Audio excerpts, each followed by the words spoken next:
Truck Talk Media. C10 Talk, episode 224. The 6th annual C10's in the Park, Waxahachie, Texas. We've thought about it a couple times. We think that it's probably either it had a matching horse trailer for a little bit or maybe like a speedboat or something like that. But whenever we did some touch-ups and like whenever we pulled the taillights, for instance, underneath that blue stripe, there is a lot of hot pink. And there is a lot of hot pink that we actually kind of left on a scrape on the tailgate that's right through that graphic too. And it's just been places before us and we didn't want to take that away. Damn, son. Hey guys, I've got David Odegaard, product manager, United Pacific Industries. David, what's the latest? You know, one of our hottest items is the side mirrors with the directionals built into them, the LED arrow. You know, these look cool. They look original. And however, when you're driving at night and you're changing lanes, that guy that sits in your blind spot, we all know who he is. He'll see that you're indicating and you're coming over. And there's a great safety factor with these mirrors, and they look cool too.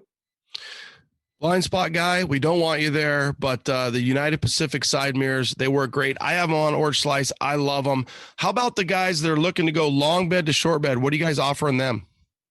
Yeah, we have all the parts for the 67 to 72 bed. You know, new bed floors or whatever you may need, a new bedside, or that bed front that's always been smashed in by 50 years of stuff being, hauled in the bed. Yeah, these trucks have been worked so hard over the years. We love that about our trucks, but you might have a floor that's dinged up. You need some parts. United Pacific's got it for you. What else are you guys working on? Later this summer, we're going to have the front parking lights for the square bodies 73 to 80. These are full LED. They've got the deluxe stainless steel trim around them. And, it's just a plug and play installation. And it's that final missing piece to convert your square body completely over to LED. Perfect. So if you guys need some directional mirrors, some bedsides, bed floor, or maybe some LED lighting, United Pacific, upcarparts.com. That's upcarparts.com. But wait, there's more. You can save 15% by using code C10Talk15. That's C10Talk15 to save 15%. Thanks, David. Thanks, Ronnie. We'll see you out there on the road. Let me tell you what Melba's Toast is packing right here. I've got 411 Posi track out back, 750 double pumper, Edelbrock intakes, scored over 30, 11-1 pop-up pistons, turbojet, 390 horsepower. We're talking some bucking muscle. What does that do? Does that blow your mind? That just happened. Welcome to C10 Talk, your C10 truck podcast. And now I have a chance to be the best, maybe the best in the world. My old man is a television repairman. Ultimate set of tools. I can fix it. I said I got 50 cents in that jukebox, and all I can hear is your mouth clapping. You hear that? Here's your host, Ronnie Welch.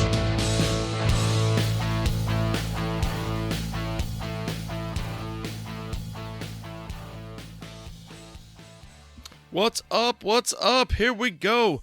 A little coverage from the 6th annual C10's in the Park, Waxahachie, Texas. Always a great time.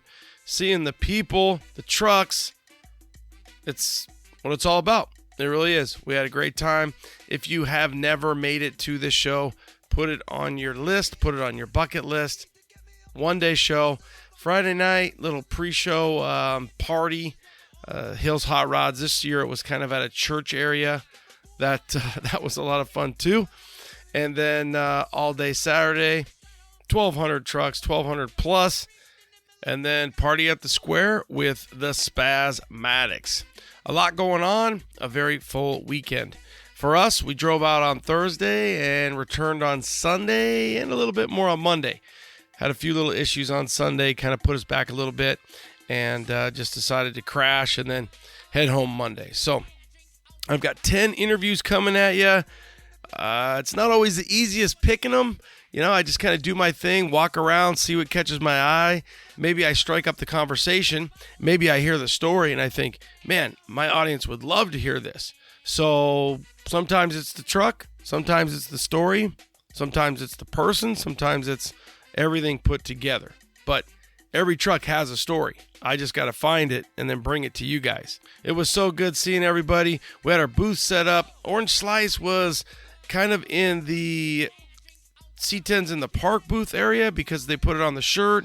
And then we had Big Fish posted up with his Kick-Ass Chalet over at the C10 Talk, C10 Nation booth. So plenty going on.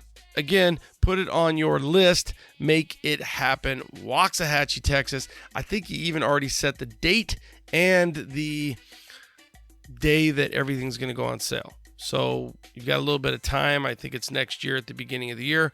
But Terry likes to plan those things out. We did sell.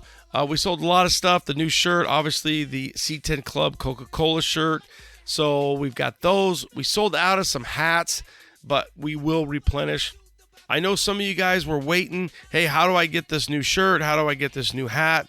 Everything should be back up on the website, trucktalkmedia.com, c10talk.com, c10nation.com, whatever you want to go. It's going to take you to the main homepage, which is Truck Talk Media.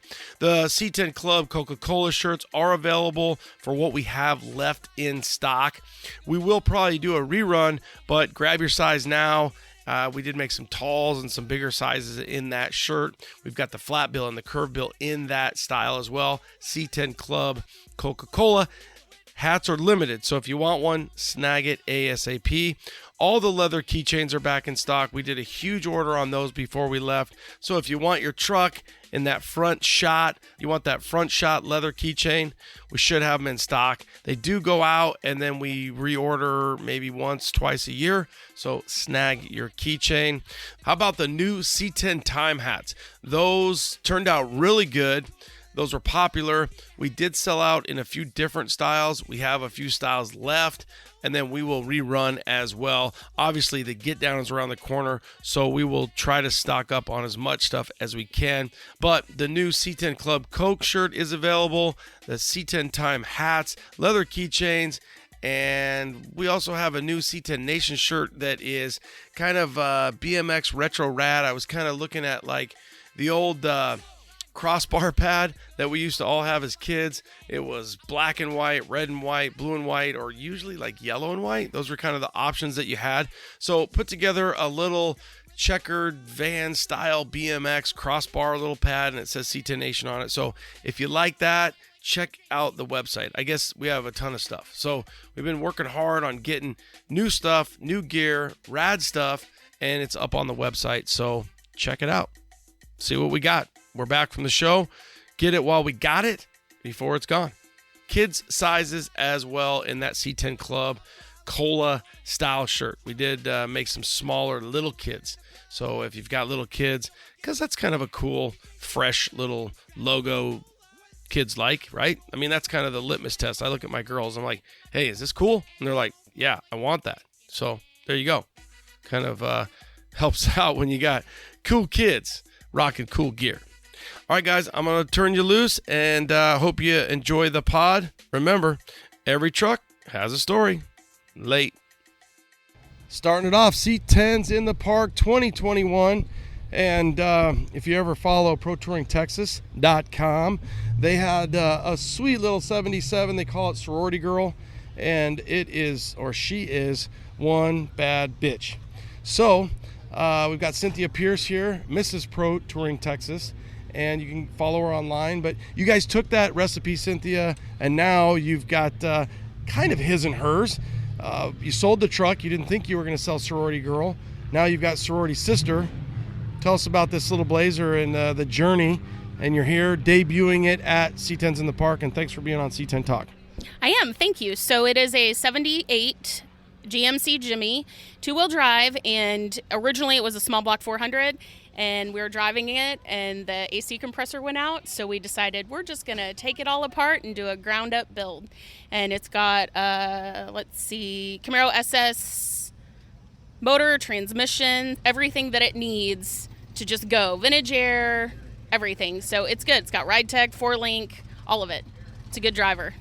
I got to think that the Pro Touring Texas recipe, it's just once something comes in, are you almost kind of waiting for something to break down so that you can pounce and put your spin on it, put your recipe into it, because you're driving it and you're like, hey, the old girl's doing fine. I don't want to mess with it. And then you're like, all right, she's sending us the sign. She's ready.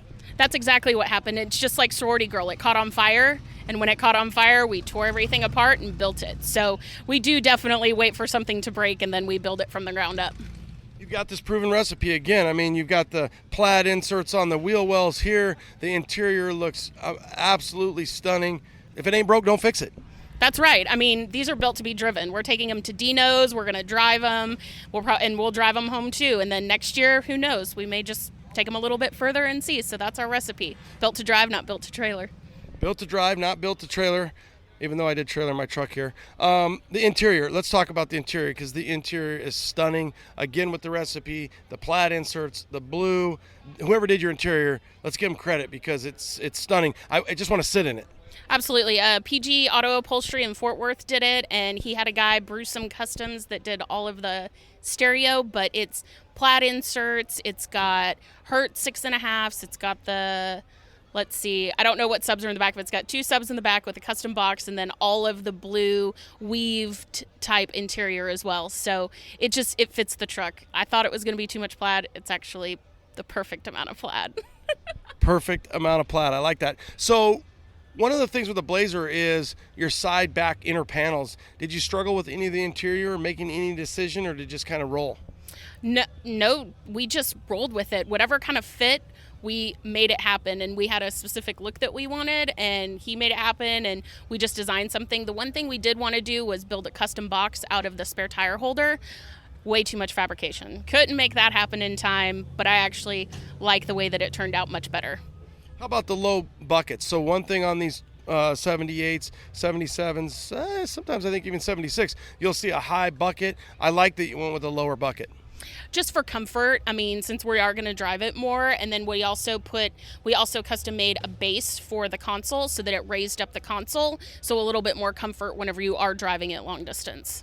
Okay, let's talk about these wheels. Let's talk about these brakes. One of the things, just like Sorority Girl, you got the billet specialties. They kind of have that bronze look to them. Again, if it's not broke, don't fix it. These two are twinning, if you will. They are. They're the billet specialties. Magnesium wheels with bare brakes, and that recipe is flawless. The bare brakes are definitely the way to go. What's next? Anything left to do? Anything unfinished besides the box that you're working on in the back? You've got a few months until Dino's. Anything, little projects that you're going to be working on? Nope, not unless I blow the motor. If I blow the motor, then it's getting something else. But other than that, staying as is. I don't think you're going to blow the motor. I think you'll be all right. 1978, Sorority Sister. We appreciate your time, and I'll snap some photos because this thing, she's hot. Sorority Girl and Sorority Sister are both really hot. Yes. Thank you so much, Ronnie. Late. All right, you guys know I'm an absolute sucker for orange, so I come around the corner. Troy's got this beautiful 1972. Hello, darling. And she's in the shade. She's got a big block in it. I mean, all the right moves, the bells, the whistles. And then come to find out he's owned this truck since he's 14, and he's not 16, right? So you've owned this thing for how long? That is true. We're going on just a little over 32 years with this one now. 32 years. There are, 1,000 trucks here, and there's 5,000 plus people. And there might be on one hand somebody who's owned a C10 for 32 years, who's owned it since before they could even drive. Right. How the hell did that all happen?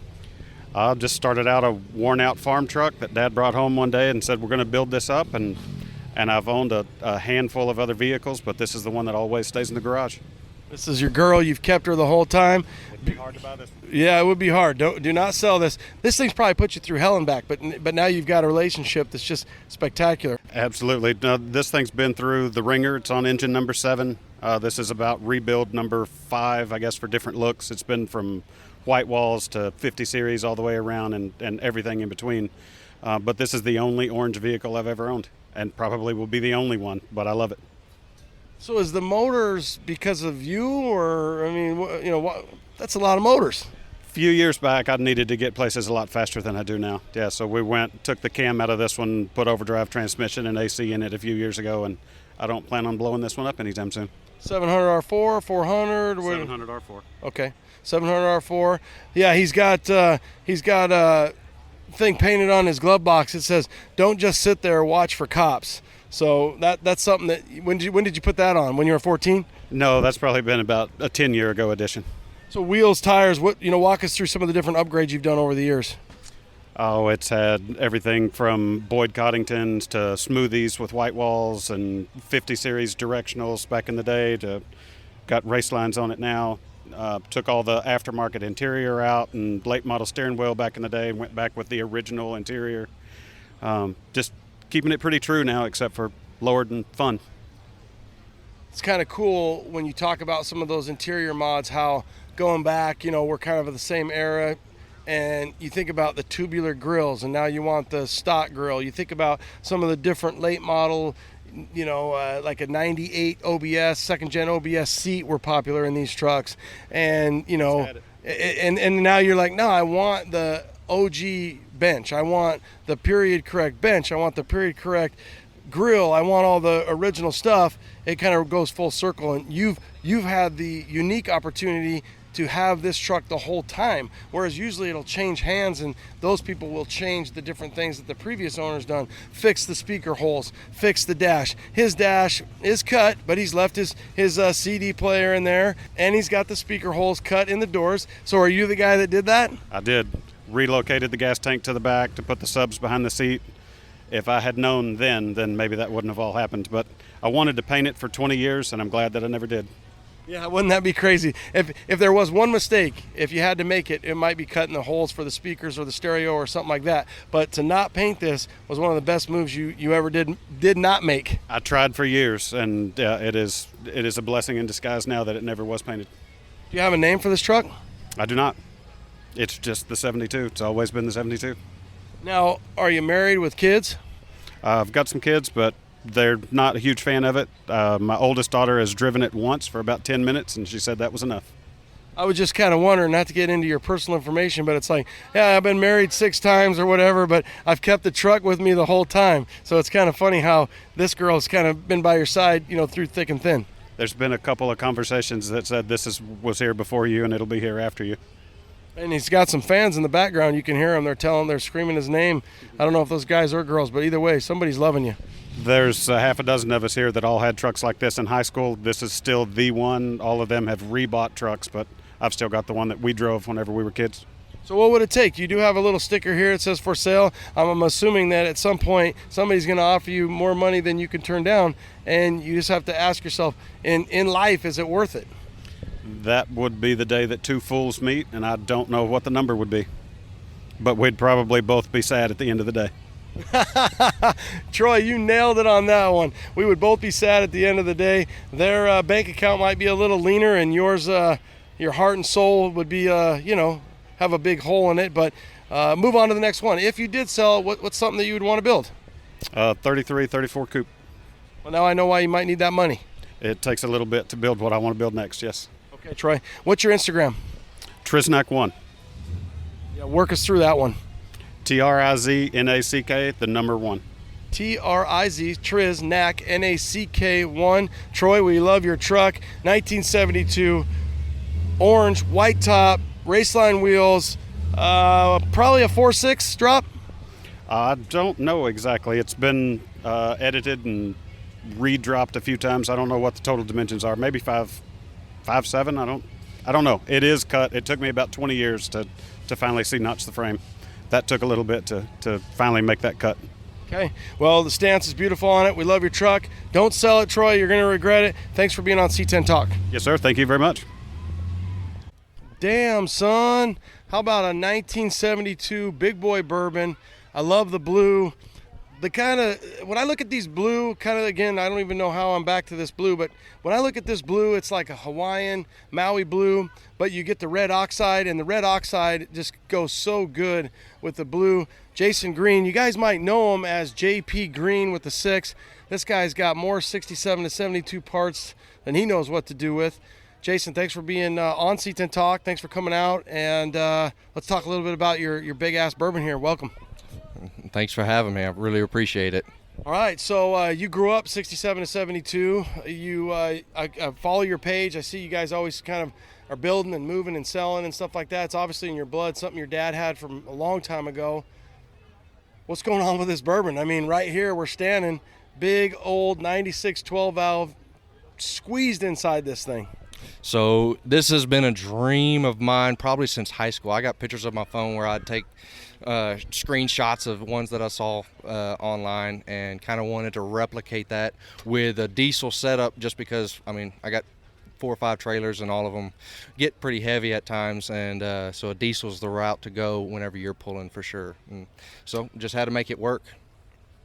Yeah, work you did. So 96 12 valve P-pump motor. He's got a Griffin radiator with electric fans, and it's tight, but it all fits. I always kind of like to say that you're really combining some of the best of all of our worlds. So it's funny, we get to look back and be like, okay, I know 70s bourbon is the bomb, and they're built just stout as hell. I know that a Cummins is the bomb and built stout as hell. And you've really built yourself, in theory, kind of a million-mile machine here.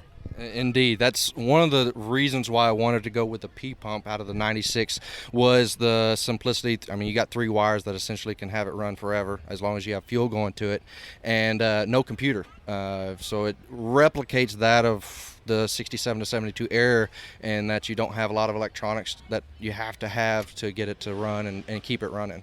Yeah, the simplicity, but the longevity, and then you get the rad factor with this big blue here. Now, what tranny you got behind it? It's got an NV 5600 out of a 2002 Dodge with the NP 271 transfer case. It should be the stouter one, which if you crawl underneath it, you'll see it is tight with that transfer case. The frame rails on the later, like in your Dodges and such, are wider. And so this is a factory 72 Suburban frame, and it is basically touching the transfer case against the frame, unfortunately. But I had to reinforce it to make it hold up, and I mean, it works. Now, what would have happened? I'm sure you looked at it with your ventures over the years. You guys build so many different trucks. Did you look at maybe an MP205? I did, and at this point I probably would have went that route. It would have simplified quite a bit. 205 out of your like 67 or the 69 to 72s would have been your passenger drop transfer case, and you could have gotten a Chevrolet front end. A little bit easier to source than that 78 to 79 Ford front end in my situation. So then why did you go with the driver's side versus if you could have found a 60 GM with the NP205? You're saying now that's what you would have done? Yes, I would have definitely went with the 205 and probably adapted it with advanced adapters, made it to whatever transmission I was going to go with. It kind of started off, so I bought a whole 1996 run-in driving Dodge, four-wheel drive, and I was going to rob the front end, rear end, potentially even going to use the frame and just set the body on it. And over time, it kind of progressed. I follow a couple individuals on Instagram and was asking for advice throughout the process, and they said, man, the Suburban frames in this year model are just as stout, if not stouter, than the Dodges, which are known for cracking the frames. And that was kind of where I decided to stick with the frame, and it kind of progressed to where the Dodge that I had purchased, the 96, had an automatic, and I'm a standard guy. Well, I had a 96 12 valve with an automatic, and it sucked. Yes. It sucked big time. So whether you guys are out there and you're thinking about it and you're listening, so you're going to go NV 4500, you're going to go NV 5600, either way, so a 5-speed or a 6-speed. Maybe consider what you're putting into and go with an advanced adapter NP205. Because we know, too, an NP205 is, if not as good as it's the 12 valve of transfer cases, really, right? It's just it's spending that money when you look at it and you're like, advanced adapters, what? How much do I got to pay? And then whether or not you're going to go driver's side or passenger side for your front diff, if you are, in fact, four-wheel drive, where a lot of our audience is actually two-wheel drive, so they're not going to have to worry about this. But you did it. You put a different transfer case in there. Another thing that's cool on this is I see you have an exhaust brake.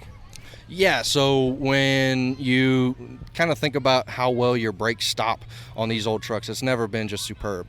Add in a 38-foot long trailer with two vehicles on it, and I was just concerned if my family's with me, how well am I going to be able to stop?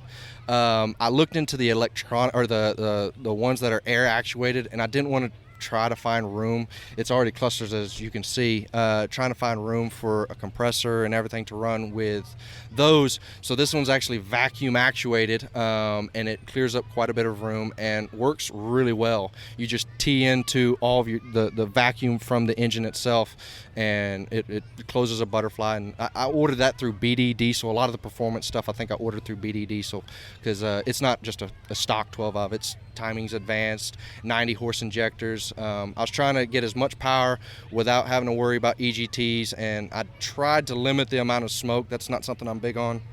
I like them to run efficiently, and unfortunately it will still smoke, but it's about as lean as you can get and with good power. What about sound deadening? You got a humongous bourbon, you got a loud 12 valve. Did you do anything for sound deadening, or you type of guy that really wants to hear it? I definitely like to hear the exhaust, but when it comes to road noise and I get a lot of transmission noise, my end goal is to definitely sound deaden, but I have some rust repairs I need to address first, and I kind of wanted to get this thing together, make sure everything worked, so that I wasn't having to undo things on a regular basis. And at this point, I'm pretty happy with how it runs and drives. So it'll just be a matter of pulling my seats back out, fixing the rust, going with sound deadening, probably underneath as well, because it does have a lot of noise. Yeah, I think it's Raptor is the best way to go, right? Those guys will, this thing though, you probably have to put it on like a rotisserie or something, or I guess put it on a lift and then just shoot it. I think you're running 37s, 35s. Okay, so 35s, he's running a 1610 wheel Ventique with OG hubcaps. What's your gear ratio on this thing? 373, and it's got the Dana 60 up front with a 14 bolt out of a Chevrolet in the rear. So a newer Chevrolet then, or an older? Newer. So it's probably out of the 80s, whatever, the 14 bolt. It came factory with 373s, and so that's what went underneath it. The only thing I had to modify on the rear end was where my leaf spring perches were. The leaf spring perches are a little wider on your square bodies and such, so I did have to narrow those. Yeah, and everything I've heard is you want to go 73 and newer on those. The older 14s, the 72s, are a little bit, a little heavy and maybe not as good as the square body ones. Another thing, did you ever consider doing like a rear disc conversion on it? Like an NBS has rear disc brakes. You were talking about the braking. Is that something you've ever looked at? Definitely would be interested in doing something of the sort. I mean, my first truck was a 68 Chevrolet truck that we did a 5-lug conversion on. And it still had the drum brakes in the rear, and it's probably one of the best stopping trucks. Drum brakes don't necessarily stop bad. It's just the maintenance and trying to, like, if you ever do have to address an issue with those brakes, that's where you run into issues. For instance, I bought these wheel cylinders from, just your local parts store, and one of them started leaking. You have to pull the whole axle housing out just to service the brakes, which is a real big pain, versus pulling your wheel off, pulling a caliper off, and doing whatever maintenance you need. And probably you might get a little bit better braking power out of the newer disc brake setups that they have. And I've seen a couple of sets, and I definitely consider it at this point. Yeah, I've had people debate that where it's like, hey, you're convert just your front like you did on your 68. Hey, just convert it. You don't need to convert it. Drum brakes work great.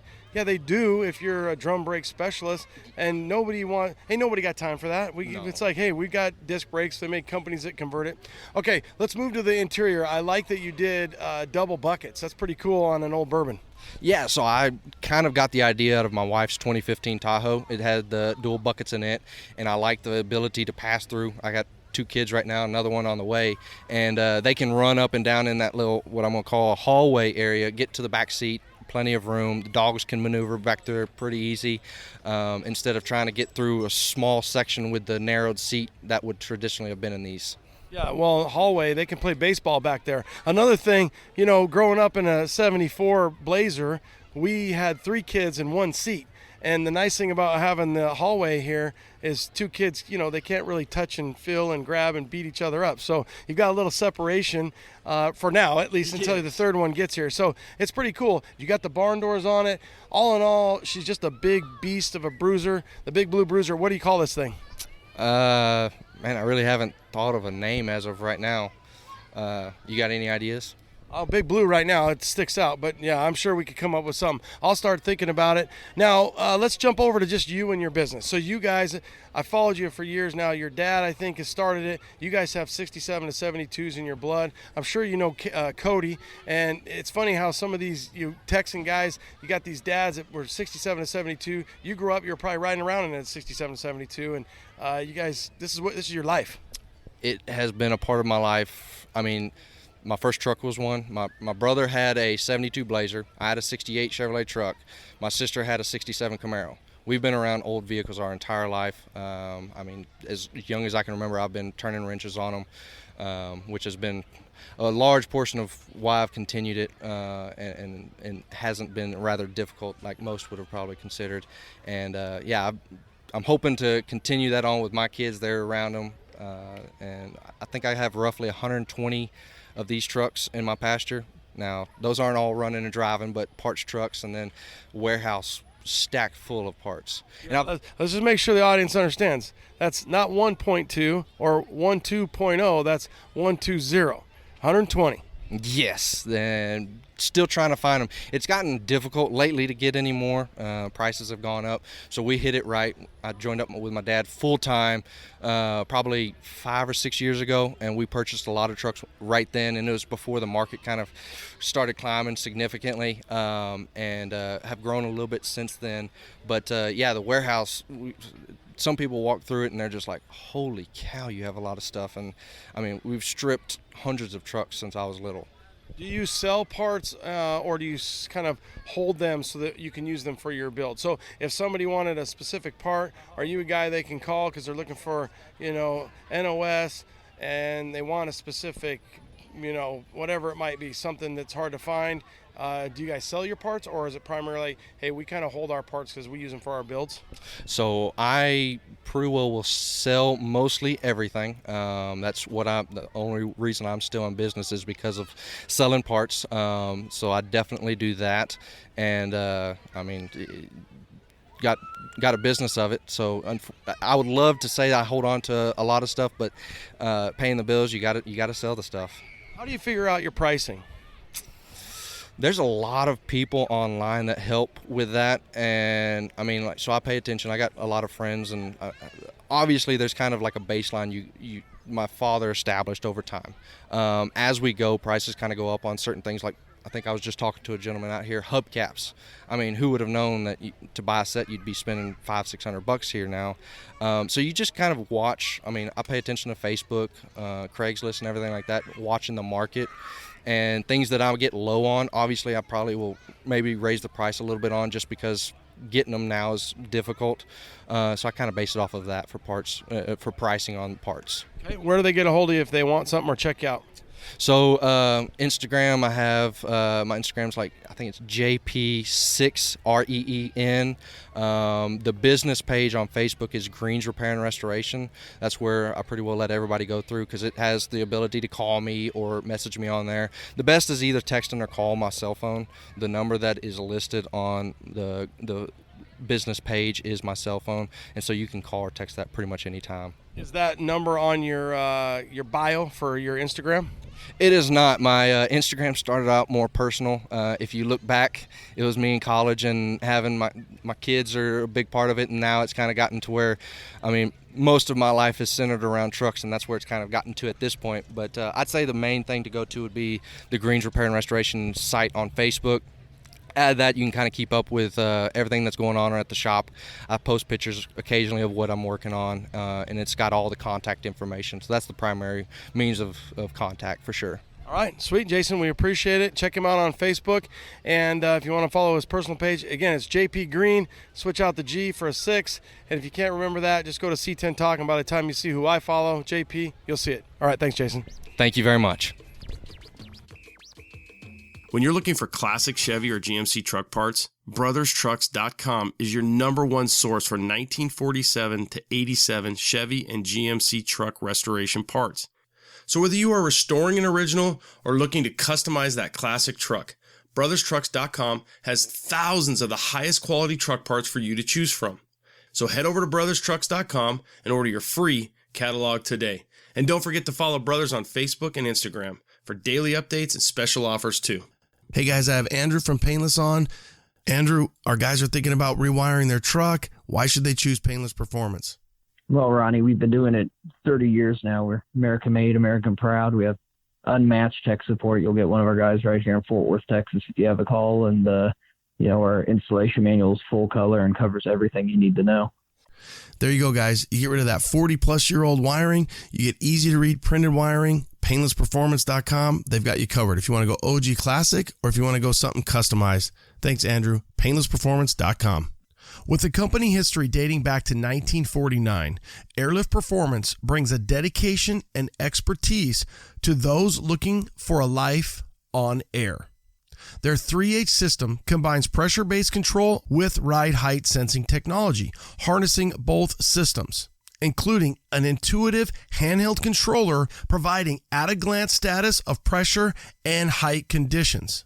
Every 3H system comes standard with Bluetooth technology built right in, and a free companion mobile app allowing wireless control for most smartphones and mobile devices.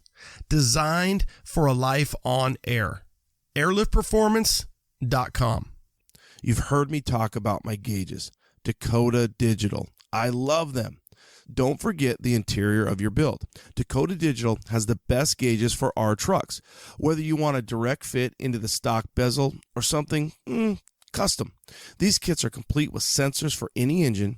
The new RTX series is really incredible.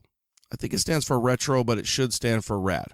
They look just like the stock clusters, but have all the technology you'd expect from Dakota Digital. You can change the lighting colors, customize the reading in the message centers, and do it all from the mobile app. That's right, the HDX and RTX series have Bluetooth technology, so you can mess with them from your phone. Just don't do it while you're driving. Damn, son, it's like a modern truck, but even better in a classic. Dakota Digital is absolutely the best in aftermarket gauges, so check them out at dakotadigital.com. dakotadigital.com. And you can follow them on Instagram and Facebook too. All right, how about a little Darcy? I'm going to call it Rainbow Bright. I'm not.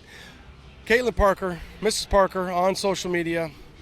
You got to be pretty excited, but I will. I'll never forget when we were over at somewhere over there under the tree and you showed me this picture of this thing and you were very excited. And I remember saying, Rainbow Bright? And you said, it's in the running, but I think we're going to call it Darcy.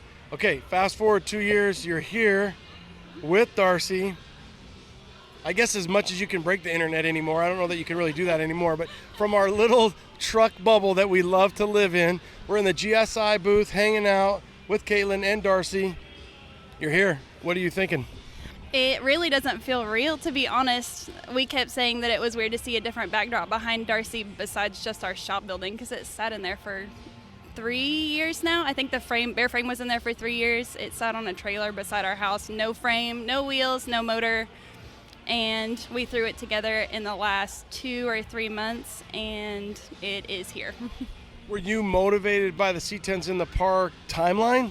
Yes, because every time you go to a show, you get super motivated to go home and work on your own stuff and get it together. But LST this year, I saw so much cool stuff. I got to ride around with Krista and her truck, and I just told Joshua, I'm tired of riding around in your truck whenever I've got this super cool thing at the house that's been there for 2.5 years, 50% done. Let's do it. Let's C10's in the park this year.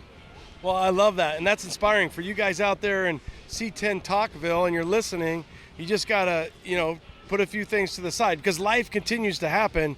But you're like, man, I feel like I'm missing out. I want to take Darcy to the show. I want people to see how awesome this truck is, and you have a gut feeling, and then you're right, and you guys broke the bank.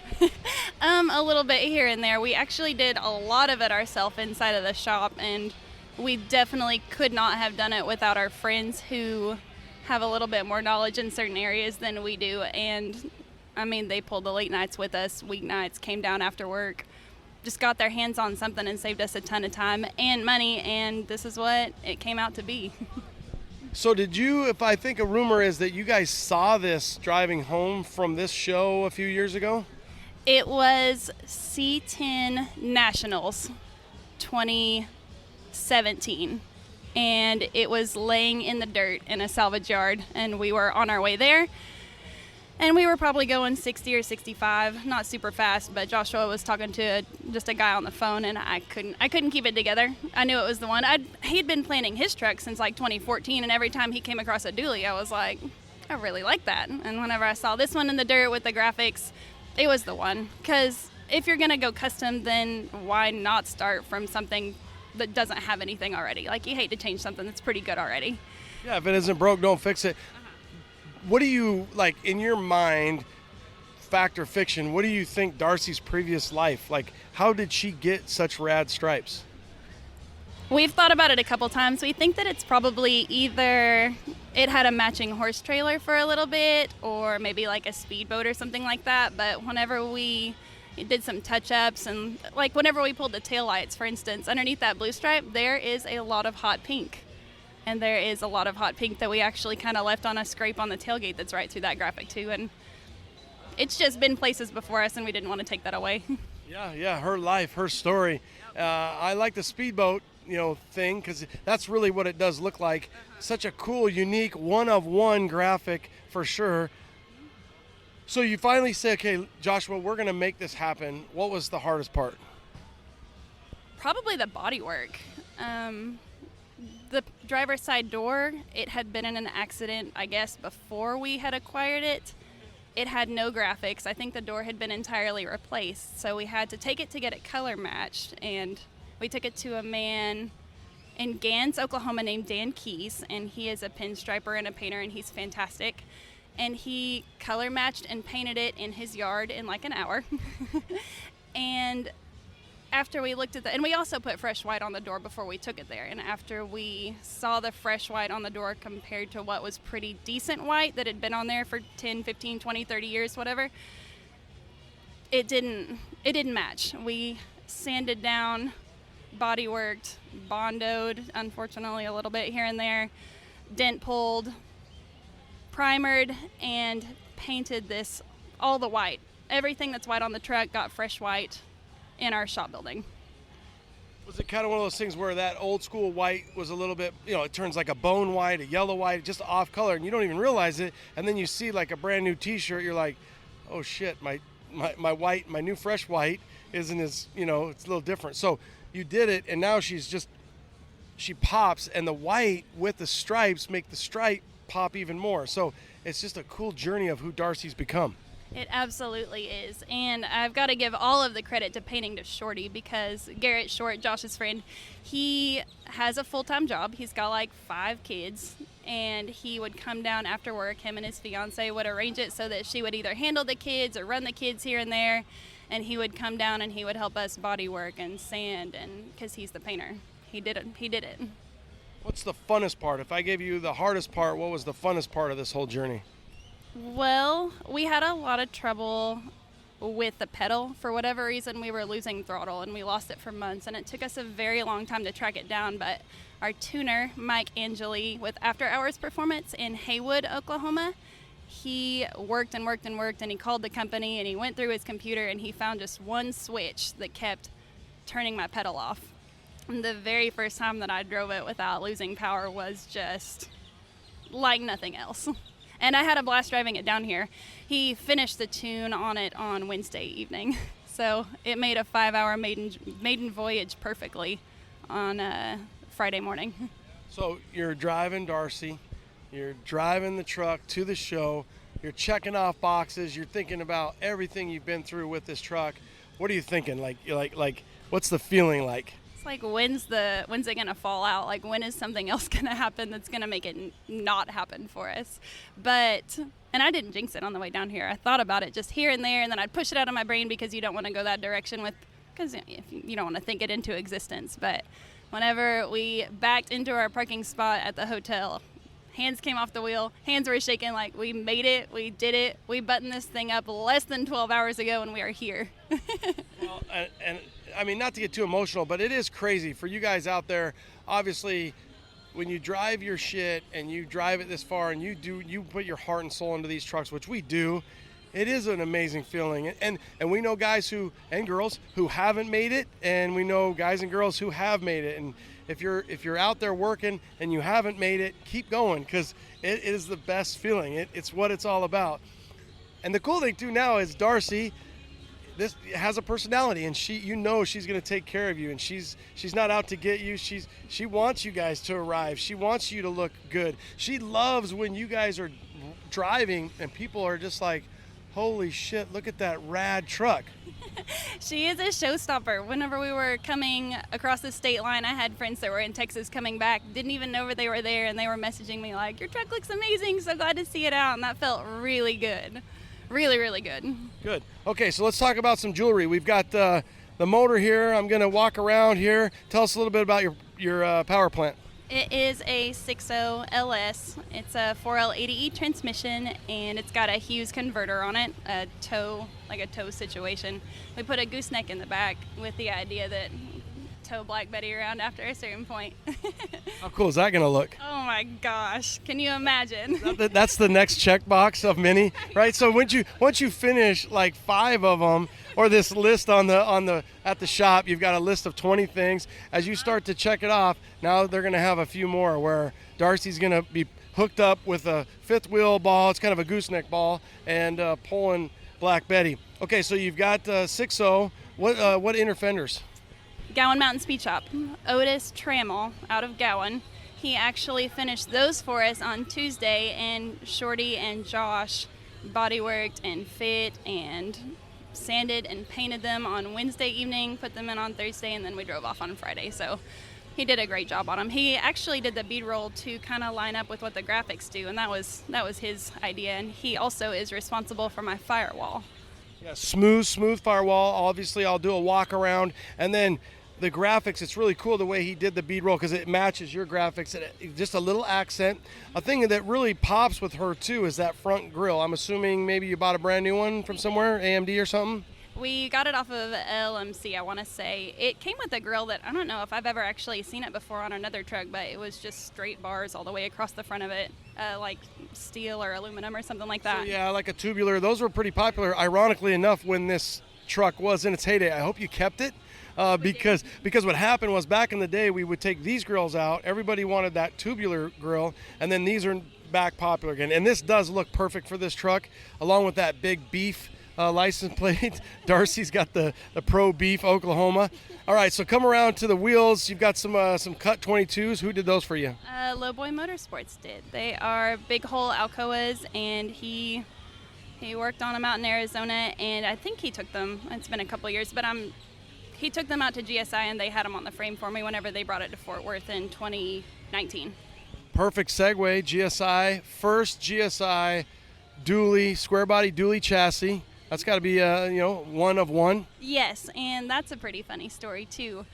Joshua got to be pretty good friends with Scott at GSI, and he messaged him one day and asked if they had a way to do a C30, like a full C30 chassis. Obviously, we had this thing, didn't come with a frame. We needed one. And Scott said, of course, we can get that for you. And he went to Nick Cortina, who isn't there anymore, but he said, hey, Nick, can we make this? And Nick said, we don't make that right now. And Scott said, can we make this? And they made it happen out there. They did. And that's part of the story, right? So you get these people, you're with the GSI folks.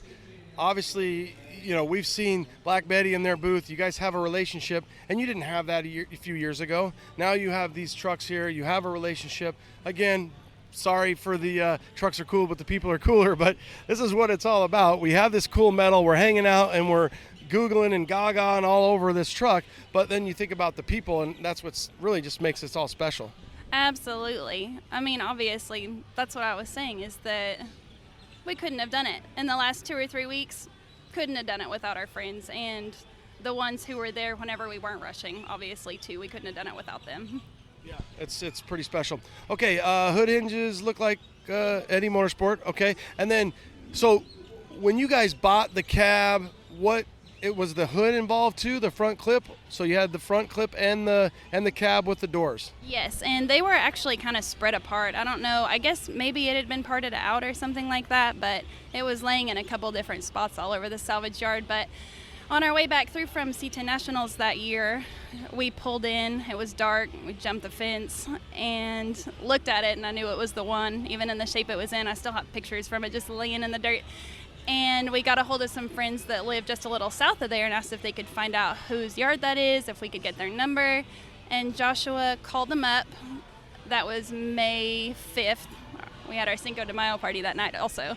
So he and Shorty actually, and my brother-in-law and my little brother, loaded up in a truck after they got a hold of that man who works off. He was leaving for like 6 months the day after that, May the 6th. And that guy showed up with a bulldozer with like a forklift or something on it and helped us lift it onto the trailer while Sadie and I got our little party together. And then they brought it home to me. It is kind of a Cinco de Mayo truck if you think about it. So that is kind of cool. Now, how did you find it though? It was in a salvage yard. How did you were you going to the salvage yard to get parts, or how did that even come about? That you just spotted it as you were driving? Yes, going straight down the highway, it just caught my eye, the graphics. You know, if you're looking, you're always kind of looking, you're keeping an eye out, and it's the truth. I actually think that's almost the most special. She found you. Yeah. She's like a glimmer of hope. Like, come find me, Caitlin. You rescued this girl. She's going to take great care of you for the rest of your life. Okay, coming around to the back, got the big dually in the back. Now, Josh was working on a really kind of a bed floor where you've got, it looks like some tricky air shocks that go up. You're on, what air management are you on? AccuAir. Okay, so you got the AccuAir, and then they got the AccuAir, or I guess the Tricky Air bed shocks, so the bed floor raises up. You got a little bit of work there, some different tubs I think he's working on. What else is left? Like, I know that's just getting going. I know there's a lot more work. What's some of the bigger things that you need to do? What's left is to finish the bed floor. We need to find some hinges that will work because I told Joshua that I wanted to daily this as much as possible. So because we had to raise the bed floor so much, the idea behind that was that we have some Honda Ruckuses. I can haul those around if I want to. Couldn't do that if my bed floor was notched. And if it wasn't notched, then I wasn't going to be able to grocery get like I planned on doing. So all of those that have lids that are just Clecoed on right now, they will have hinges that I can open up and put stuff in, Sadie's crap, whatever, our luggage if we're going on trips. That one, though, on the driver's side is actually going to be an insulated ice chest, though. We have plans for that one. A little drain built in? A little drain built in on the bottom, yes, sir. So let's just go back here for a second. Okay, you're going to daily this thing. Can you imagine, let's just say that you're 10 to 25 and some red-haired hot mama wearing pit vipers or spies shows up and Darcy gets out. You're going to wreck your town. I feel like it's a little bit like karma. I had a hot mom, so it's just what I get to pass on. Nice. Yeah, it's going to be pretty cool. It's going to be it's actually going to be really rad when you pull up with this thing, drop it on the ground, hit your switches, and then get out, and you're like, I'm just here to get some groceries, boys. Load them up. Load them up. I need help. All right, so we can't wait to kind of see this. For you guys out there, check her out, Mrs. Parker. At the 918, because that's for the Oklahomies, and they are out of Oklahoma. You, I assume, are going to bring this to Dino's next? We haven't thought about one single thing beyond this date. If we go to Dino's, it might be by accident, but we would love to. Yeah, I think you should. I don't know. I mean, obviously, I would love to see it out there. I think everybody would love to see it, and it would just be whether or not you want to drive it all the way out there. So, shakedown-wise, this is pretty much the maiden voyage and the shakedown for her, right? Yes, whenever we tuned it on Wednesday night, we probably drove around for 3 hours, stopped and started and messed on the computer, Mike and I did, and that was a pretty sufficient nut and bolt check. We found some loose ones that rattled loose, of course. The headers were a little rattly, which made Josh panic because Josh and his brother did my exhaust, and he was thinking that they had missed something. This was like 2 years ago almost, though, that they finished my exhaust, and luckily it was just the headers had loosened up a little bit, so we were able to tighten up some stuff after we drove around like that tuning it. But the first time that we drove it without intentions of working on it was Friday morning down to Waxahachie. Good, and she did good for you. One thing I kind of forgot, but I want to come back to is some of your girlfriends. They're not here right now, but I've met them here, and they're really cool people. What do they think about this? They like it as far as I know. The most important part about having a tribe is it doesn't really matter what you're into as long as your friends are happy and support them after that. Yeah, I think when you decide to get done with the groceries and you get your girls and go pick them up and you guys are going to go play cards and play, but whatever it is you guys do, I know you and your girls do some crazy stuff, but you're going to go take them out in this thing, take them out in Darcy and break hearts and necks and everything else. So it's pretty cool to think that you just added another girl to your tribe. We absolutely did. I think we're all looking forward to it too. I know I am. Absolutely. So I should say, and we'll just kind of leave you with this. Why Darcy? Dolly was taken. Boosted boss lady. Okay, so Dolly, you like Dolly. Way to go, Boosted. And then D, just Darcy, and just kind of seemed like that cool 70s rock name or something? Yes, absolutely. It sounded a little vintage, and it went along well with Darcy Dooley. And it's easy enough, rolls off the tongue. We unfortunately, however, name all of our vehicles, so now I go through the line like my grandma used to with all of our grandkids, like what we're taking today. I love it. I'm a namer too, and I think it gives it a whole personality. So you got Black Betty, you got Darcy the Dooley, and you got another one at home that Suburban. What do you call that? That is our friend Dustin Scott. He actually has two Suburbans. He has a very, very clean static dropped blue Suburban. I'm not sure on the year on that one.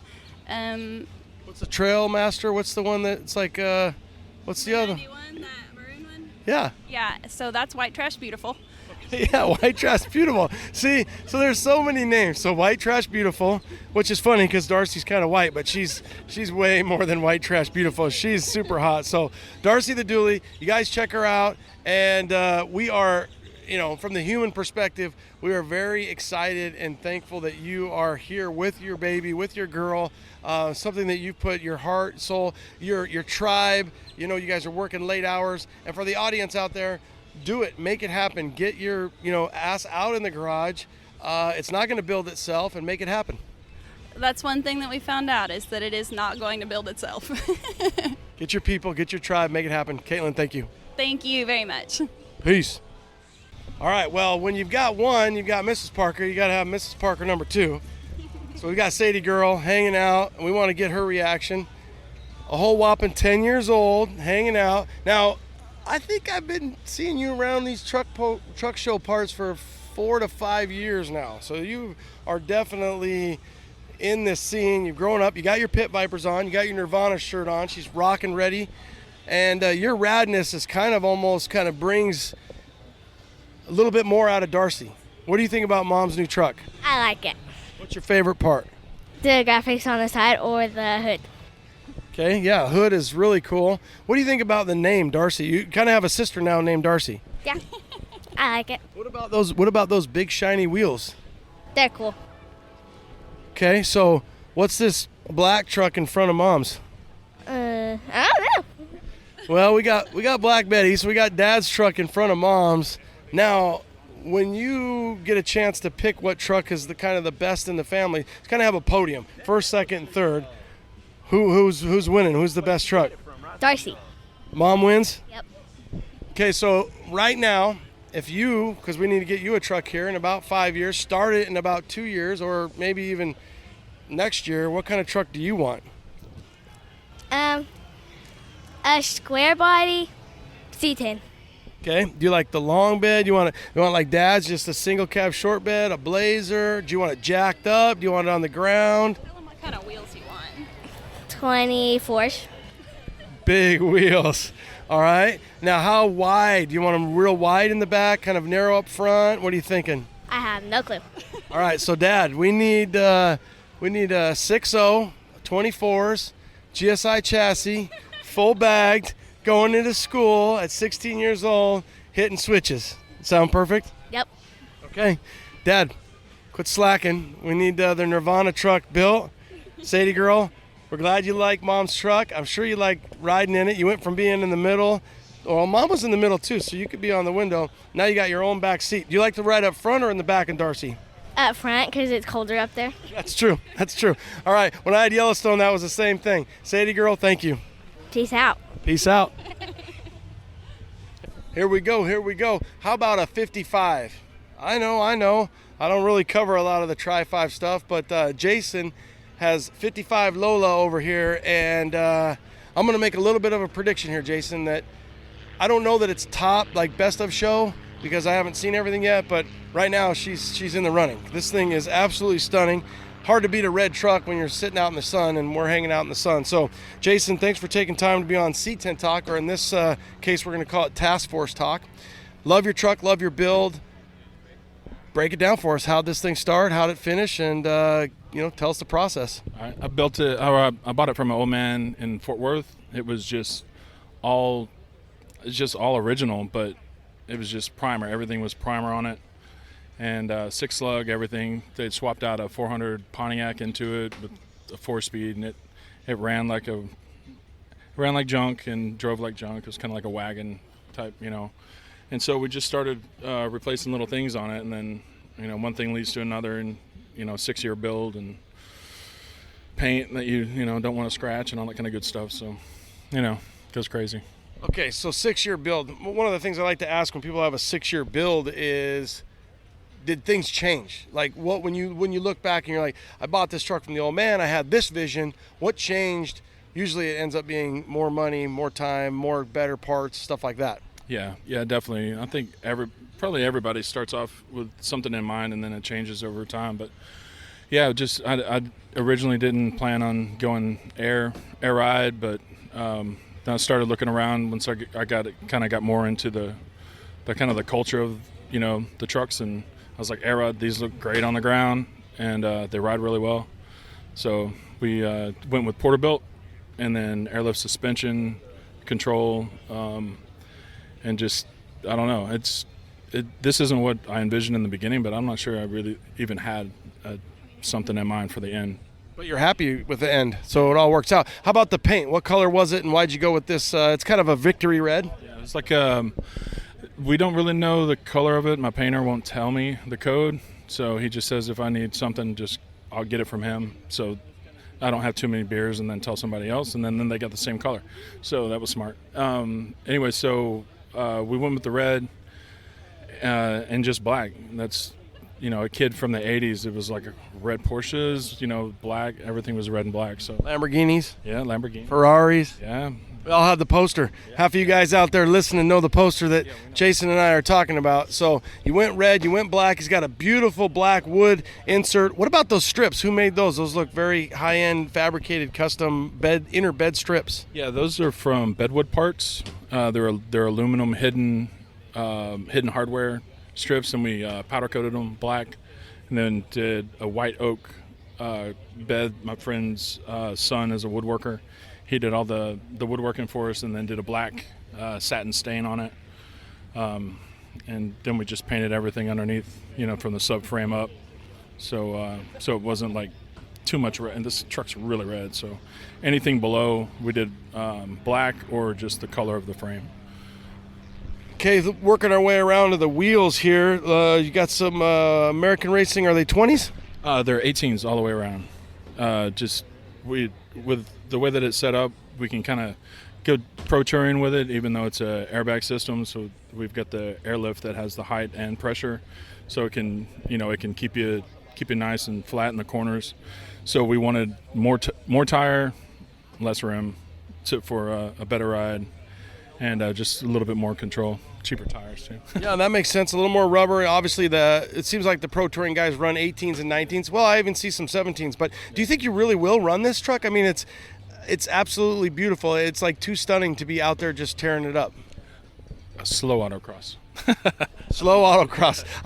That's an oxymoron, right? I don't think those two go together all that well. But black interior, absolutely stunning. Who did the interior? PG upholstery in Haltom City, Fort Worth. He did the upholstery headliner, built the console, did the sound system. He did a phenomenal job as usual. He does a bunch of cars in the air. What would you say was like the hardest part and or decision? When you look back over the 6-year journey of this, was there anything that just kind of kicked your ass? Oh man, trying to get systems that aren't built to fit together. Just integrating what you look at online, even the measurements that you take or the measurements from the manufacturers. Once you get it and you install it, things are always different. Something's kind of strange, so you're always having to back up a little bit.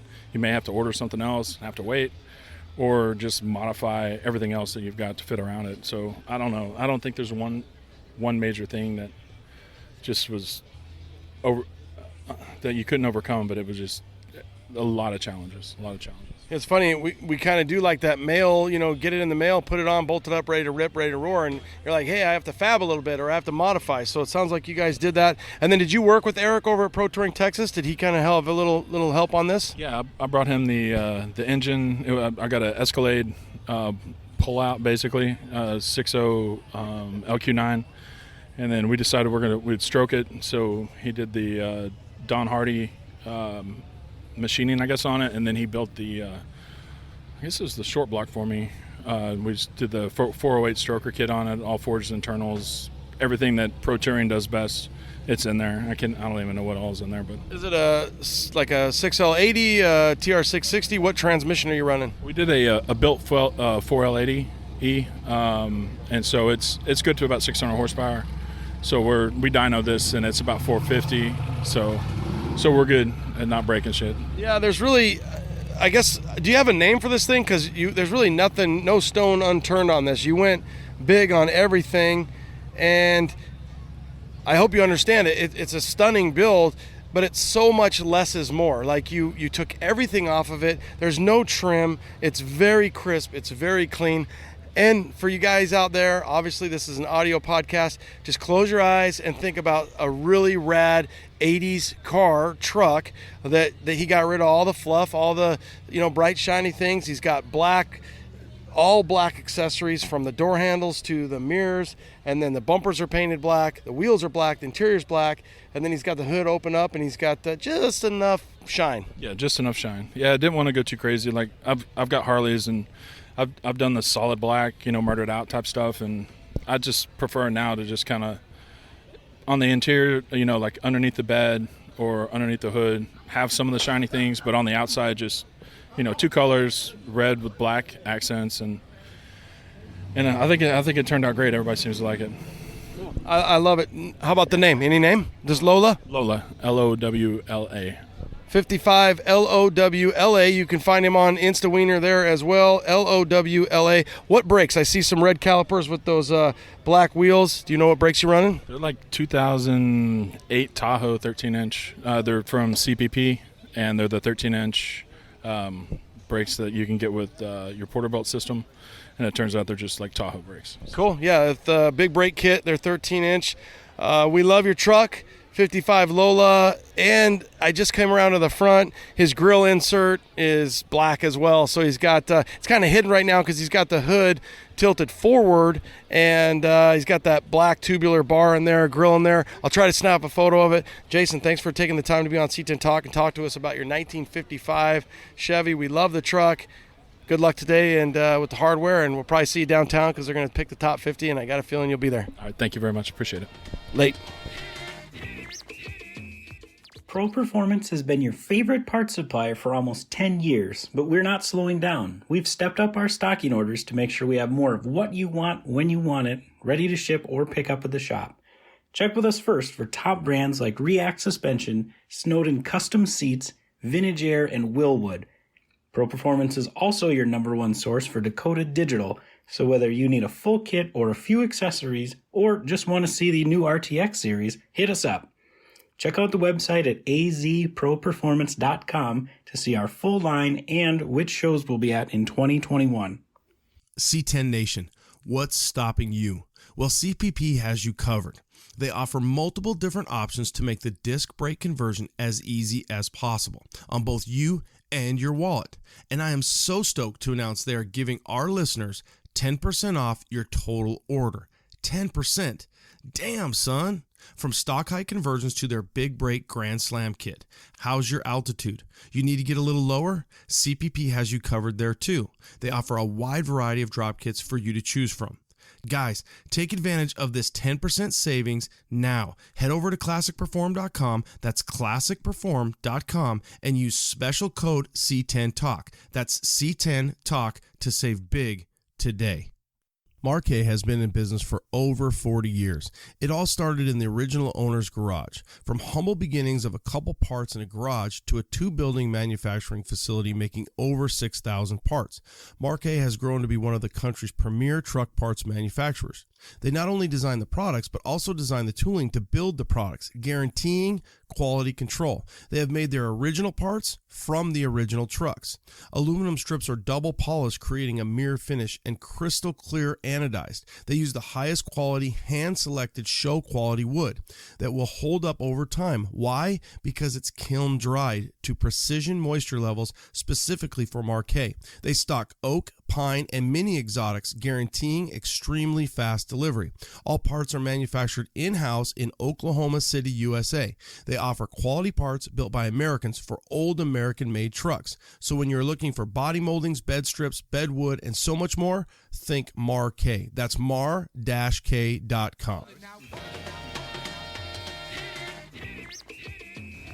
Here we go. Heath Benzine out of Wiley, Texas. He's over here in the Vastine, which, I mean, this is in the classic truck. Pretty awesome little area. 1976 that's dressed up like a 77. For you guys out there, that means that super secret yellow ochre trim, which is so sexy, especially when you have this baby blue. Heath, thanks for taking time to be on C10 Talk and tell us about your girl. I picked it up in Mena, Arkansas from a young kid. Obviously didn't know what he had. Picked it up about 2 years ago, brought it back to Dallas and dropped it off with Brian. And he basically, took it from there and made it look like it does now. So, did you have a vision, when you picked it up and bought it? Is it one of those things where you're like, this is kind of what I was thinking, this is what I want to do, and then you turn him loose? Part of it, yeah, the color, obviously drove my attention there. And then having the 4-door, I have kids, being able to get everybody in there and do, C10's in the park and things like that. Yeah, so. Family stuff and throw the whole tribe in there. That's what's so cool about the old 3x3s. Now, what's the power plant? 454, all original, turbo 400. We did the switch suspension kit on it with 22 Alcoas and redid some of the interior parts, and Brian did his paint. So exhaust? It does have exhaust, just normal turbo muffler exhaust, simple. So. Yeah, clean, crisp and clean. Interior, did you guys have to do much interior work to it? No, I did replace the carpet. We cleaned up some of the panels. It's all original panels. Put a new dash in it. And then Jody at DTS Interiors did the seats. And then basically just clean up. The headliner was in great shape, and all the trim pieces, around the doors were good. So. Did you put new cab lights on it? They look like, okay. Lights on it. Yeah, we did new cabs. We did new lights all the way around just to clean it up. Now, did he buff this or did he paint it? It's painted. Okay. So we haven't. But it was originally this color. Yes, we hadn't even wet sanded or buffed the car or the truck at all. So how it sits. You must have put some clear on there because it looks like it's been buffed. So it's got a real fresh kind of shine to it. Yes, sir. Yeah, it looks good and easy to take care of, and you don't have to worry about dents or scratches. You got a name for this beautiful blue beast? Bonnie. Okay, Bonnie. Bonnie, baby blue Bonnie? Yeah, blue Bonnie. All right, blue Bonnie. All right, come over here, Heath. I'm going to put you on the spot on this one. Okay, so you've got a big blue Bonnie. She's a 76. She looks like a 77. Now, I was talking to Brian when you were over there eating your hot dog. Yeah. And he broke my heart and just crashed it. I heard you got his ochre square body. Yes, I've got ochre. You son of a bitch. Yes, I have it. Oh, my God. So for the audience, I have always told Brian I love his single cab short bed, 73, 74, ochre and white, just like Yellowstone. And he's had that thing ever since I've known him for years and years and just hasn't finished it. But I think that's cool that he's finally kind of moved on. What's the plan? I'm going to finish it, and it will be at the next show. Okay. Yep. What are you thinking? What's your recipe? He has that 468 big block in it. It was all fresh. We're going to clean it up. Rewire it. I got to get the interior back in it, and then I'll probably have him finish the bed side and clean some stuff up on the paint, and then he'll be ready to roll. How perfect. I get to buy it from Brian and then have Brian finish it. Yeah. Or help finish it. Perfect. Perfect. Well, He knows what he's doing. Somebody's got to do it. Yep. Yeah, that's cool. I love that truck. So I'm glad that it's going to kind of get out of the shop. I know he's been struggling with working on it for years, and we look forward to seeing that truck. Now, where can we follow you online? Heath20 on my Instagram account, and then No spaces, Nope. dots, lower No, cases, it's- uppercase, just Heath20. HEITH 20. Oh, HEITH. All right, so like Keith, but Heath. Correct. All right, Heath20, and then Facebook. I don't have Facebook. Good for you. All right, Heath Benzine, and he's here. He's local. He's got Blue Bonnie, and then he's got the Okra. Now, do you got a name on that truck yet? Okra. All right.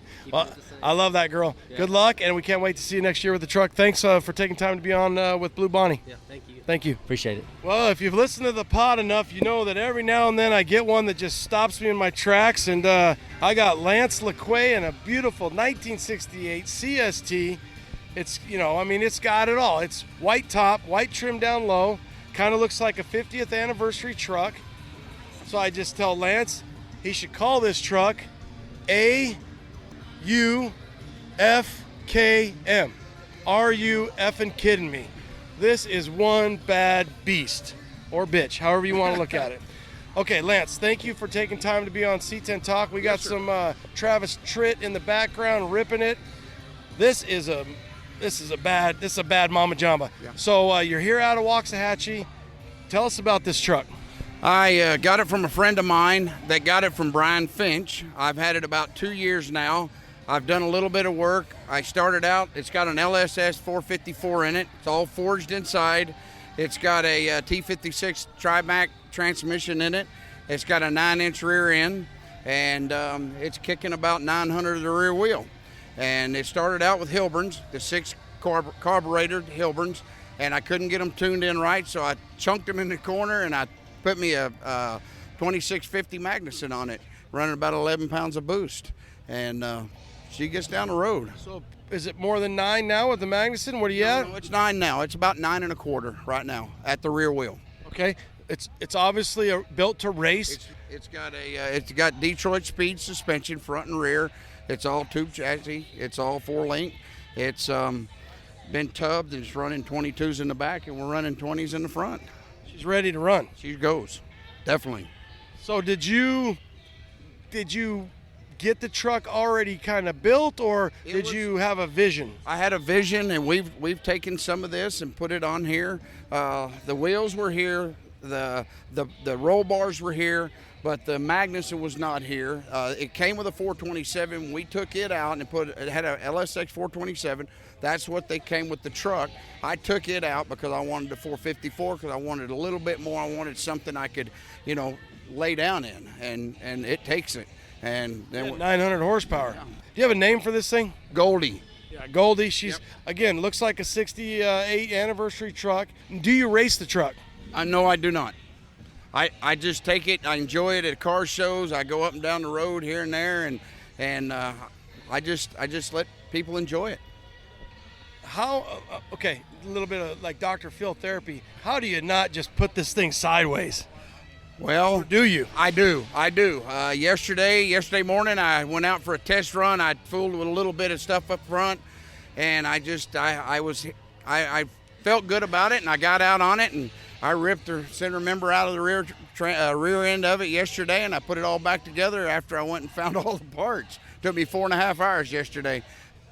Wow, yeah, you literally blew the third member out. Blew the third member right out in the middle of Highway 77. Holy shit! Well, you're here today. Yes, sir. What chassis? The main chassis is it? Detroit Speed, but the main chassis is the stock chassis. Okay, and so then you have the Detroit front and rear. Right. He's got some tubular that comes through almost like a roll bar. It's down low, and then it goes into the cage. So he's got literally like a roll bar from an old 70s square body truck, but the back, so your B post has a roll bar, and then he's got it going through the cab into the bed, down into the rear of the chassis. I'll get a picture of it. Everything about this thing is it's a spectacular truck. I like your style. The stance is just really tough, and it goes so well with the 68 body lines. You hit a gold run. You hit a gold run with this Goldie, one. Yeah, hit a gold run with Goldie. There you go. Yeah. I enjoy the truck. Everybody loves the truck. I'm talking to you. You liked it, and I just like people to enjoy it. I mean, I like people to see what we got out here in the world. You know? So your son's here. Do you get a chance to rip it around? No, I don't. I let him enjoy his truck. I have mine, and I enjoy them both. But one day I'll jump in her when he's not looking. Yeah, let it rip. They got a father-son truck project going here. They got a little bit of everything. We're thankful that you guys took the time. Where can we find you on social media? Where can they see this truck? You can see it on my Facebook page. It's on there. It's Lance Laquay on Facebook. And, okay. Yeah, Lance Laquay. How do you spell Laquay? L-A-Q-U-A-Y. That's a cool name. Thank you. Lance Laquay. It sounds sexy. Lance Laquay. All right, Lance Laquay on Facebook, 1968 Goldie. You guys check her out because if there's ever a truck that the podcast doesn't do any justice, it's this little ripper here. We hope to see you out there ripping it around, Lance. All right. Hopefully you keep the third member. What gear ratio is it?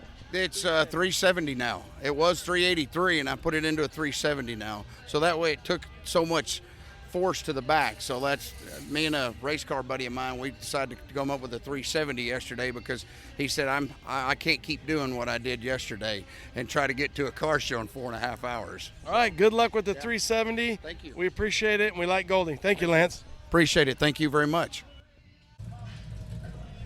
The power of social media.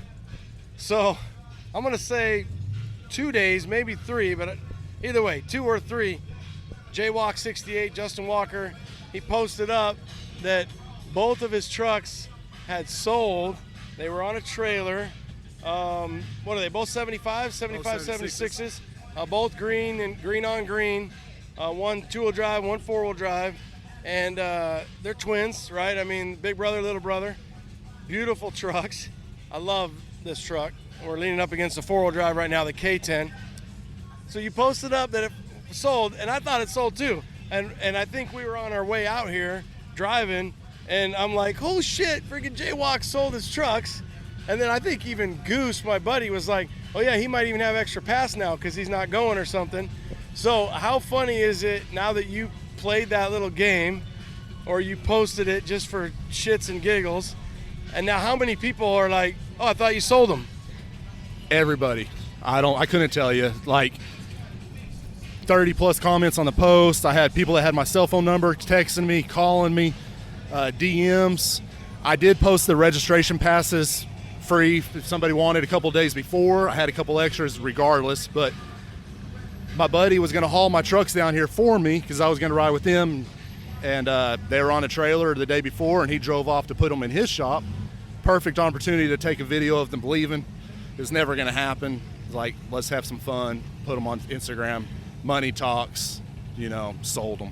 Dude, it was hilarious. It's so funny, the power of social media, because once we saw that, we're like, oh no, he sold them. And then I saw him here and I'm all, I thought you sold them. And you're like, yeah, you and 5,000 other people or whatever, and how many comments. And we were kind of joking how one post, it could take years for people to still not think that you didn't sell them. Right. The next time I post this truck, but you don't own that anymore. Well, yeah, I do. It's mine. I never sold it. It's just fun. It wasn't an April Fool's joke. Everybody told me you should have saved that for April Fool's. I thought it was funner before C10's in the park. I agree. I think you nailed it, out of the park at C10's in the park, because if you do it on April Fool's, everybody expects it now. Sold, yada, yada, yada. You're like, yeah, whatever. But for you, it was like the perfect joke, and honestly, you don't care. You still own the trucks. It was fun. It's hilarious. But I was like, I walk up, I'm all, hey, I thought you sold these freaking things. He's like, no, I was just screwing around, dude. Right. And then it's funny to think, like, people, you were saying, people are commenting, like, why are you here with your trucks? I thought you sold them. You're like, no, I didn't sell them. No, why are you here with your trucks? I thought you sold them. No, get it through your head. I didn't sell them. Exactly. Like, drove them into the cruise in. I'm in my truck, and my buddy's in my other truck. People still don't think they're mine. Why are you driving someone else's truck? Like, they're mine. I never sold them. It's like, my best friend that lives about 100 miles away from me now, he texts me the next day, dude, I don't even remember exactly, but he was like confused and puzzled, like, how the hell did you let go of those two trucks? And just tell me the story. And I was like, there is no story. The story is you got fooled. The power of social media, having fun and having a good time. if you had to sell one, obviously because you have the twins, I don't know, because it's like saying what kid would you get rid of, but I do love the four-wheel drive. Obviously, we've seen the two-wheel drive around. The four-wheel drive looks perfect. You got the US mags. I think they're the 15s, right? So you're running like a 35 15, 12 5 15? 33 12 50, 15 by 10, 2.5 inch lift, simple, just enough to clear the 33.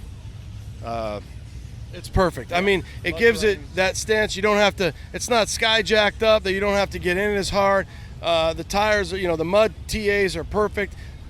The only thing I'm going to tell you is you better get some stickers on it because the white wall out. Tell BFG to start making mud terrains with white letters again. Yeah. So you get the KM2s, you can get them, but the KM3s, you got to get the stickers.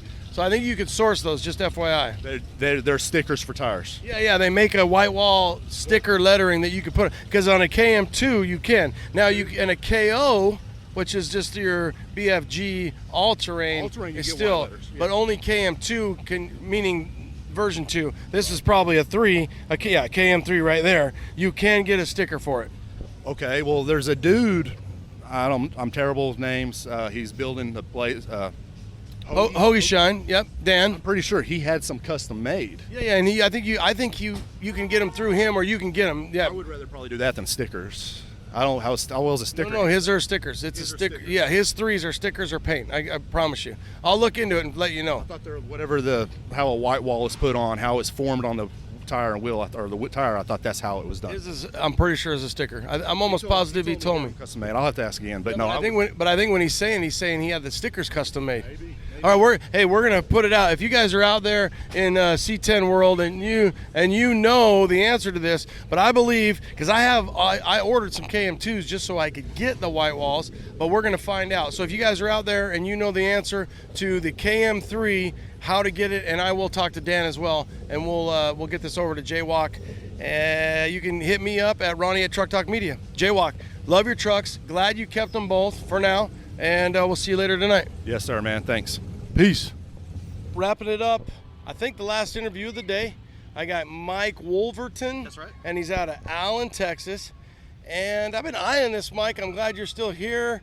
Thank God for a lot of traffic. Old Yeller. 1978 K10.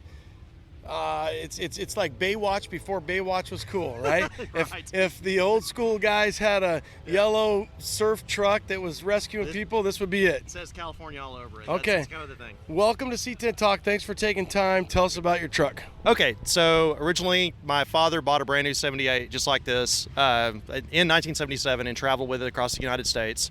He was an electrician and he traveled all over with it back then when gas was cheap. Took it all over the country. In 81, he and I took a cross-country trip from Dallas to California in that truck. He had a hot air balloon too, and so it was our chase truck. In addition to that, we had a farm in the 80s, which was also our farm truck, so it had a million stories to go with it.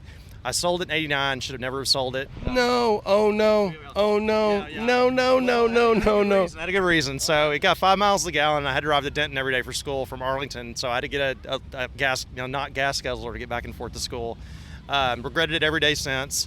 Looked around forever to find a 78 yellow, everything like I wanted it, as close as I could get it. Found it in 2014, paid $1,500 for it, which is unheard of. And so story goes, I've been chasing it for years. I was talking to my dad, and he goes, "Why are you doing this? Why are you trying to get that back? Go buy a brand new one and make it sound like make it look like Old Yeller. Don't go buy an old one." And so he kind of razzed me about it. So one day I surprised him. I bought it. And he came over to the house, opened the garage door, and and of course I'm an emotional person, and I opened the garage door, and my dad looks at it, he just stops, and he says, "Michael, you got our truck back." And I just lost it, and I still lose it when I talk about it. And he never got to see it done. He passed away in 2015, and so this got me through getting over my dad. It really did. So his spirit lives in it. It's all about my dad. His shirt's in the car. It's tribute, plain and simple. Tribute truck. We talk about it a lot, Michael, in the podcast that, we were sitting right here staring at that damn dash and looking back, and now you're like, hey, I don't want to buy a new truck. I want our truck, Dad. And you recreated it. Yeah. She's a stunner. kind of an oddball question. Did you ever think about trying to chase down and run your VIN or anything on your truck? I did try to chase it down. I looked for years. I did have the VIN. I chased it down. I couldn't find it. A lot of those ended up in Mexico that were taking them down there and doing drug runs with them and stuff. And so a lot of those short beds that were K10's back in the day were being shipped off to Mexico. I could never find it. I had somebody that saw one in Waxahachie years ago. I think you even told me about that. And but it wasn't it. It had a white stripe, so I knew it wasn't it. And so, but you know, it's the spirit of it. That's what matters, you know. But yeah, the interior on this one was the tan interior, and I wanted to go back to the mandarin orange from my original one. So this has all been swapped out to mandarin to make it look like the original one. So your truck had the mandarin orange. Okay, so for the audience, this is like a canary yellow or even bright yellow. What yellow would this be? So the original one that I had was solid colonial yellow. And so colonial was 78. When I was trying to decide on paint, what to do about that, I talked to the paint guy, and believe it or not, I know it's sacrilege. It's Ford chrome yellow. So, but that yellow matched the original hue of that colonial yellow, but it was brighter and it popped better, and so that's what we ended up going with to give it a little more pop and zing to it. Okay, so colonial yellow, which is a bright yellow, right? And then you've got an orange. It's kind of an off orange mandarin seat. That's right. Is that how your dad ordered it? Is that? I mean, that's a pretty crazy combo. No, so David McDavid and Irving, the original truck, not this truck, but the original truck, it had been ordered at David McDavid. Nobody picked it up, and so he just went in there one day and they gave him a deal on it, and because it was yellow. Oddly enough, he got crap for it being orange. Being yellow. In high school when I got it, I got crap for it being yellow. Now everybody loves the yellow. They think it's cool and it's kind of neat because nobody has one like it. It's very original to that. You'd never see a solid yellow, stock trim 78. Well, and it sticks out, especially here at the park. And then when I opened the door, I literally shit my pants. I was like, "What's going on here, dude? I'm on a psychedelic trip, right?" Right. So the mandarin seat, was it hard to source that cloth, or how'd that happen? It was. So when I originally went out and started looking around for that interior, LMC didn't cover it. Brothers didn't have it. I looked at finding old stuff and repainting it. Found a place, USA 1 Interiors, in I think South Carolina, I think South Carolina, and they were the only ones that were doing it. I just got excited immediately because I'd waited 3 years for somebody to come out with it, and that guy started selling the mandarin orange stuff. Now the seat cloth, in Oregon found a place that I will not mention their name because they shall not be mentioned. They're a bad company to deal with, but they did have the original cloth. I'll tell you, it's SMS. They're a pain in the ass. Yeah, I love them, but man, they're a pain in the ass. Well, they sent the sample in 2 days. Yeah, it took them 8 months to send in the interior. I got pissed off, and to the point of actually disputing on my credit card, and that's how I got them to send it to me. So I still over a year am still waiting on some stuff. Yeah, over a year. And they buy up all these small interior companies, and then they don't actually go back to the warehouses and get the stuff out of them. So they sent me a sample. We're getting way off track, but they sent me the sample I needed, and then I was like, well, if you found the sample, why can't you find my cloth? So I digress. Okay, so talk us about the restoration of this because it's very clean. So it started out, it was out of Bakersfield. It was rust free. It was a desert truck. It was built in California, in Fremont, where the Teslas are made, which is pretty cool. And so it never left California. Found it on eBay, and when I got it here, it had a 2-year-old crate motor in it. So the motor was worth the price of the truck at $1,500. Ran perfectly. Needs just some small tune-up stuff. Cosmetically, it was a wreck. The desert had tore up the interior. The outside had a dent or two, so I've replaced some panels. CT Concepts out of McKinney did all the work on it. McKinney. And really good body guy there, really good owner of that place. And they gave me a hell of a deal if I'd wait, didn't do it between insurance jobs, and just worked with me and did small things along the way that they didn't have to do, and just made me happy. And I didn't really pay a lot for this paint job, but it looks like I paid a lot for this paint job. And it's all PPG clear. High-end clear coat, to make sure it doesn't fade and everything else. So, and then that was the biggest part of the work. And then I did the interior. I bought the parts and then put it together. And then I've done the shocks. I've done the front end. Some cleanup here and there. But mechanically, it was in pretty good shape. So it didn't really need a whole lot mechanically. Yeah, and these trucks are tough. They're good bones. You got good bones, great bones. He's got some bully steps. He's got some 33s. 33 12.5s on some kind of, the old Eagle style alloy wheel. Yeah, those were the ones that were on it in the desert. So I buffed them out and got them back to looking good again. Yeah, kept it OG. You've got 350 small block in there. Yeah. Looks like it was an AC truck, but that's coming later. Yeah, so you can upgrade that. Yep. All right, some vintage air. How about your dash? Did you end up getting a new dash pad? Yeah, that came from USA One Interiors also. That was also from them. So that's everything is new in the interior except I don't know what would be left behind. Maybe the knob on the 4-wheel drive shifter. So well, like you got your smaller Chevy old school steering wheel in there. Yep. Again, the Mandarin Orange. I'll take a picture for you guys because it's crazy. He calls it Old Yeller. What exhaust? You know, sometimes this truck fires up. That's kind of a big thing. I want to hear it. Well, so this one, it's kind of in between exhaust at the moment. So the one it has Flow 44s on it right now. So what's going on is I've got some holes in the mufflers at the moment, and so I got to get headers on it. It needs full exhaust. So that's next coming up. So here's the thing: if it was all done right away, you probably wouldn't love it and appreciate it quite as much, right? So every time you get a little time to go out and work on this thing, and a little tribute to Dad, it's fun. You got to bring it out. Is this the first time you brought it out, or you say you were out last year? In 2020, well, not like that. 2019. Okay, 2019. You had Old Yeller out here. I came out here the first year while it was in the shop, and then kind of got me wanting to finish it after I was out here. Good. We're glad you finished it. We're glad you brought it out. Old Yeller. She's Colonial Yellow Ford. Don't hold that against them. And then this Mandarin Orange inside is crazy. It's a crazy combo. It's a little bit of fruity, if you know what I mean. Yeah. Is the juice worth the squeeze? Well, but if you're a UT fan, that's the orange for UT. So that's the way I look at it. So Longhorns all the way. Okay, so University of Texas on the inside. What the hell's on the outside then? I don't know. Bumblebee yellow, and I don't know. Yeah, we'll have to think of some call. It looks kind of. I mean, we could put a black stripe in it, call it the Steeler truck. But all right, I digress. Again, my favorite team. All right, guys, we're gonna wrap it up. Where can they find you? You do have Facebook? Yeah, I'm on Facebook. I mean, other than under just my name, but Mike Wolverton on Facebook, and then How do you spell the last name? Wolverton, WOLVERTON. Wolverton. Yeah, just like Michael Wolverton. Check him out, guys. I'll do a walk around. Thank you, Michael. Sure, you bet. Thanks. Thanks for tuning in. I hope you enjoyed episode 224, interviews and stories from C10's in the park. If you want to check out some of the new designs and the new swag, C10nation.com. That's C10nation.com. Check it out. The new cola shirt, the crossbar pad shirt, the leather keychains, the hats, the new C10's logo. Good times, great people. Tons of rad stuff coming at you guys. Check it out, C10nation.com. Thanks again for tuning in. Have a great week. Late.